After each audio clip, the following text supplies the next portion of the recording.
ताला को एक एक चाबी से खोल रहे थे। ये ना सबके पास यही था। और जो भी केस है हमारे पास आता है, हमारे पास केसेस की वैरायटीज आती है और हर वैरायटी का अप्रोच एक जैसा नहीं हो सकता। इससे पहले आपको जानना पड़ेगा कि केस कौन सा आया है और जिसको बहुत ब्यूटीफुली मास्टर ने अपने एफर्ट में बोला है। क्या बोला है? If the physician clearly perceive what is to be cured in diseases, right? जब तक आपको ये पता ही नहीं होगा कि हमको ठीक क्या करना है, तब तक आप अप्रोच कैसे लगाओगे, तब तक आप सिविलिमम कैसे निकालोगे? यही तो बोला गया what is to be cured in diseases.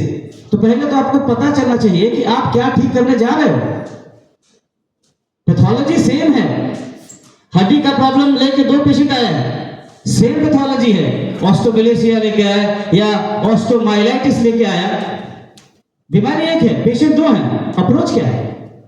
कोई जरूरी नहीं है कि सर जो दवाई दी उसी दवाई, ये इंपॉर्टेंट है।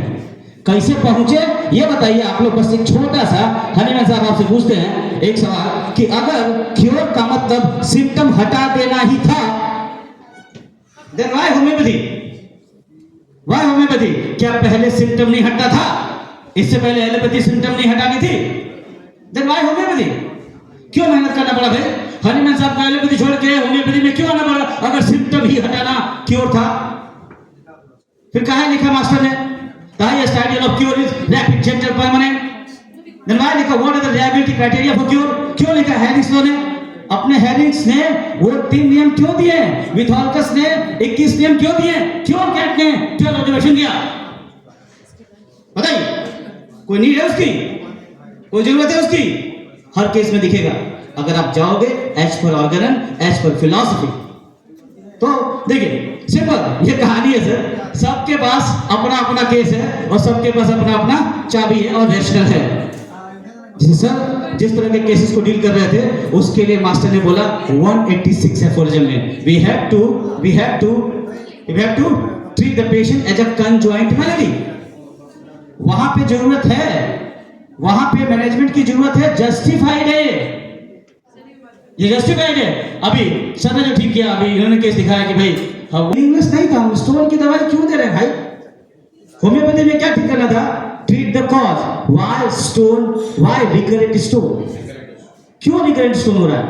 अब उसका कारण ढूंढेंगे तो मन का एलिमेंट अलग होगा और डाइट का एलिमेंट अलग होगा, उसकी लाइफस्टाइल अलग होगी। जाके देखना है ना वहां पे डाइट क्या है, रेजिमेंट क्या है, इमोशंस क्या है, और वो इमोशंस डिसाइड करेंगे कि उसको भाई किडनी इज फॉर व्हाट। कभी सोचेंगे अभी वो रहे सर होते तो कंफर्म करते हम, और 100% वो चीज निकल गया थी। Kidney is for what? Kidney हमारी बॉडी का कहते हैं कि लोअर एनिमल्स में किडनी का काम क्या होता है? डोमेन बनाने का होता है। कुत्ता, शेर, ये सब जितने भी जानवर होते हैं यूरिन करके अपना एरिया बनाते हैं। याद रखिएगा जब कभी भी आपकी टेरिटरी पे क्वेश्चन आएगा, और ये है 90% में मिलता है, जब आपका डोमेन जा रहा होगा आपके हाथ से, आपका अधिकार जा रहा होगा, अरे मेरा है चला जाएगा, तब जाके आपकी किडनी में इन्फ्लेमेशन स्टार्ट होता है, तब जाके हाइपरटेंशन होता है, और स्टार्टिंग वहीं से होती है। That mean insecurity about your territory. Insecure जब भी होंगे तो हम ग्रोथ करते हैं, जब भी डर होता है तो हम इकट्ठा करते हैं ना, तो इकट्ठा करने का प्रोसेस था at the level of territory, at the level of domain. वहां जाते तो शायद उसका रिकरेंस खत्म हो जाता।